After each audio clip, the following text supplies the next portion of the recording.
Alors, maintenant, nous allons nous intéresser donc à des exemples de calcul de pH dans le cas où plusieurs réactions seraient possibles. On a vu qu'on peut commencer par déterminer déjà la réaction de plus grande constante d'équilibre, donc celle qui est favorisée. Sauf qu'on ne peut pas dire mathématiquement que l'on va négliger les avancements dus aux autres réactions. Donc mathématiquement, il faut tenir compte des n équilibres qui s'établissent et résoudre le système pour déterminer la concentration des différentes espèces à l'équilibre. Ça, c'est très fastidieux et vous avez besoin de l'outil mathématique dès l'instant où vous avez plus de 4 équilibres, on va dire, qui s'établissent. Donc nous, évidemment, on ne va pas faire ça.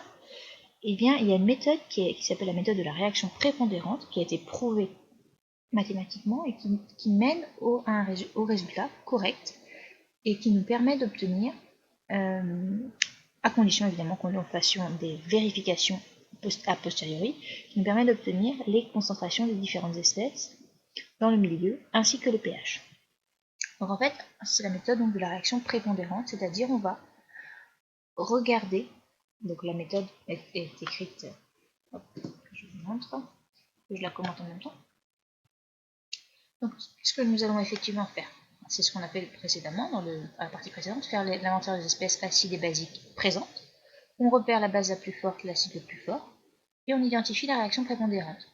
On détermine la constante, donc c'est ce qu'on a fait précédemment, et deux cas se présentent maintenant. Soit la réaction prépondérante possède une constante telle que on peut dire que la réaction est quantitative. Dans ce cas, on fait le bilan de matière et on va regarder à nouveau un nouveau bilan, un nouveau système, pour voir si, et donc on relance la boucle. Autre possibilité, la réaction prépondérante n'est pas quantitative, donc c'est-à-dire qu'on a une constante de réaction très petite. À ce moment-là, on va avoir à résoudre une équation ou à déterminer la composition du système grâce à l'équation qu'on a obtenue. Et ensuite, il faudra vérifier si les hypothèses de simplification étaient correctes avant de pouvoir conclure. Donc voilà deux cas de figure qui peuvent se produire. Donc nous allons traiter des exemples en dessous. Donc on va en faire simplement, on va faire le premier, donc l'acide chlorhydrique. Alors, on introduit donc de l'acide chlorhydrique à la concentration 10-3 mol par litre dans l'eau. Alors, d'acide chlorhydrique, vous savez bien qu'il s'agit du couple HCl, Cl-, et vous savez, depuis le cours précédent, que l'acide chlorhydrique est un acide fort, donc ça veut dire qu'il sera totalement dissocié dans l'eau. C'est ça que ça signifie. Tout cela, il faut que vous l'ayez en tête quand on vous évoque certaines espèces. Acide chlorhydrique, acide fort. Donc totalement dissocié dans l'eau, il n'existe pas. Donc ça veut dire qu'en fait, ce que vous allez avoir, on va l'écrire, bien sûr. Hop, donc vous allez avoir HCl plus H2O. Vous n'allez avoir que Cl- plus H3O+. En fait, tout l'acide chlorhydrique sera dissocié en H3O+. Donc si vous avez introduit AT0, C0, donc là, au passage, des tableaux d'avancement vont se faire en concentration. C'est bien plus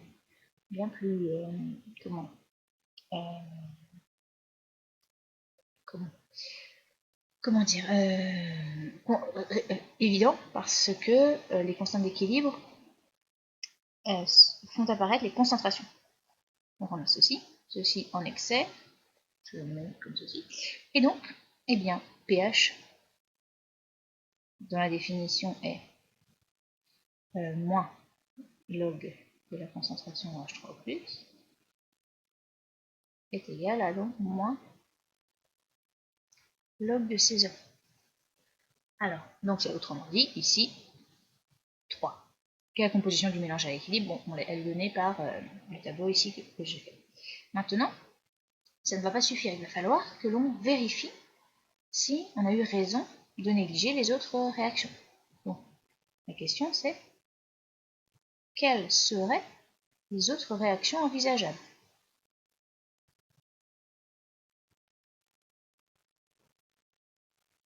les autres réactions possibles qui mèneraient à une variation du système, de la composition du système.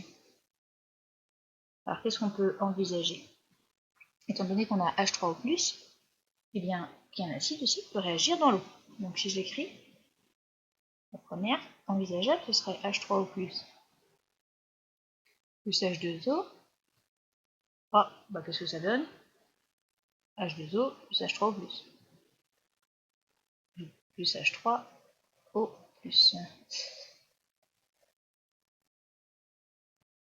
H3O+. Dont la constante d'équilibre est égale à 1. Équilibre de contrôle, ça ne mène à rien. Disons que pour la composition du système, ça ne nous sert à rien. Donc inutile, entre guillemets. Cette réaction-là ne mène pas à la variation de la composition du système. Autre possibilité, vous avez également de l'eau dans le milieu.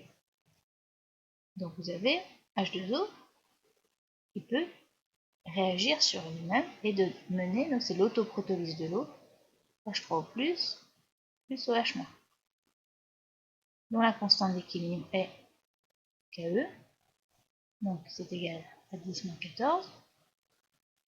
Et maintenant, donc on va vérifier.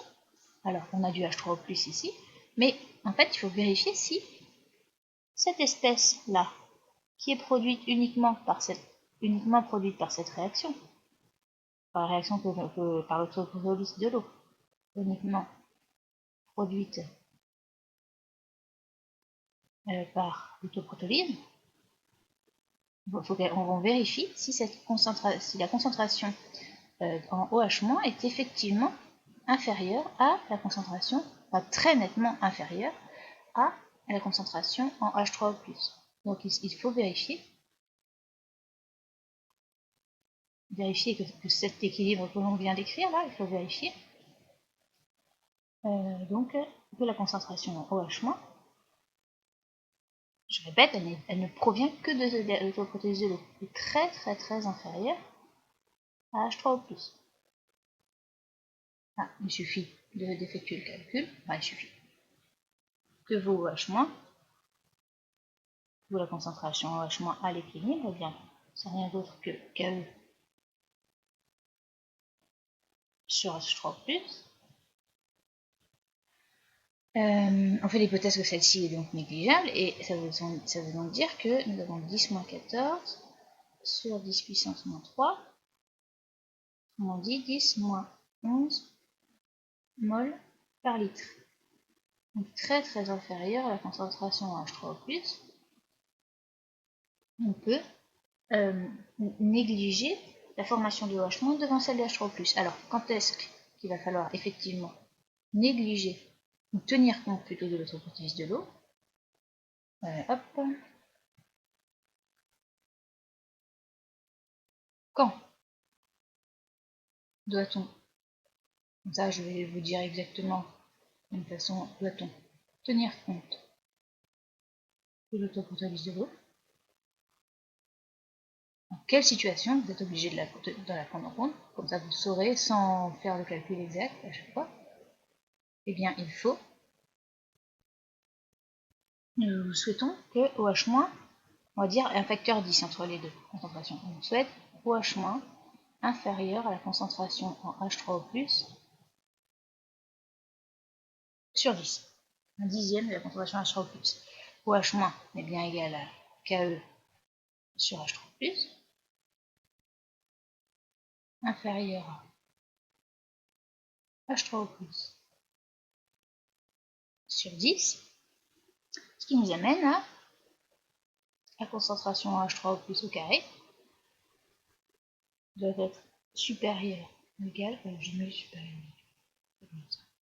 égal à donc KE à 10 KE. Si on passe au pH, 2, donc j'applique la fonction log 2, comme ça tout le monde voit bien ce qui se passe, supérieur ou égal à log de KE, 1. Et maintenant, ici ceci, log de H3+ c'est moins pH, donc on va devoir intervertir pH inférieur ou égal à pKe, moins log de KE est un pKe, moins 1. Et, pardon, sur 2, je vais le 2 ici, hop. Autrement dit, pH inférieur ou égal à 14 moins 1 sur 2, autrement dit 6,5. Donc dès que vous allez trouver un pH inférieur ou égal à 6,5, eh bien vous pourrez négliger la formation de OH-, négliger l'autoprotolyse de l'eau. Donc autrement dit, si vous avez des acides forts de l'eau, c'est-à-dire concentration de l'acide fort doit être supérieure à 10-6,5 mol par litre. C'est ce que ça signifie. Si vous avez une concentration inférieure, vous devrez considérer l'autoprotolyse de l'eau. On s'arrête là pour les exemples. Alors je vous conseille d'essayer de traiter vous-même le cas de la base faible et d'essayer, évidemment, parce que c'est pas évident de faire ça tout seul. Et on poursuivra donc demain.